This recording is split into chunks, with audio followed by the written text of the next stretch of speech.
జిల్లాల నుంచి ఎంతమంది వచ్చి చూసిపోయిండ్రు. ఇది లోకానికి తెలియదా? ఇక సిద్దిపేట అభివృద్ధి కాలేదని పచ్చి అబద్దాలు మాట్లాడితే జనం నమ్మాలా? అన్నింటికంటే మించి తెలంగాణ రాష్ట్రాన్ని తెచ్చింది కూడా సిద్దిపేట కదా.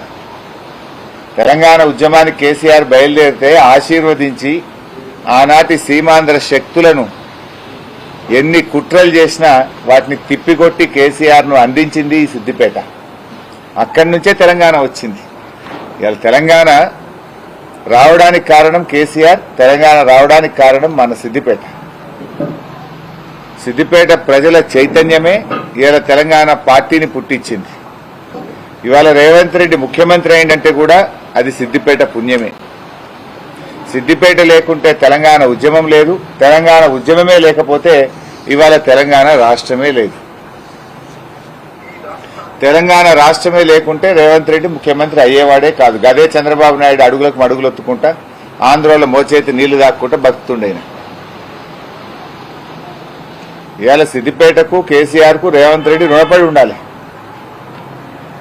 సిద్దిపేట లేని కేసీఆర్ లేడు, కేసీఆర్ లేని సిద్దిపేట లేదు. జీవితాంతమైన రుణపడి ఉండాలి. ఆయన వల్లనే ఇవాళ తెలంగాణ వచ్చింది. రేవంత్ రెడ్డి గారికి మతిమరుపు వ్యాధి కూడా ఉన్నట్టున్నది. ఎందుకంటే గత 10 ఏళ్ళు ఏం మాట్లాడిండినా ఇదే రేవంత్ రెడ్డి గారు అభివృద్ధి అంతా మెదక్ జిల్లాకేనా, మొత్తం మెదక్ జిల్లానే అభివృద్ధి జరుగుతుందని కొన్ని 100ల సార్లు మాట్లాడిండు, ప్రశ్నించిండు. ఇప్పుడేమో అభివృద్ధి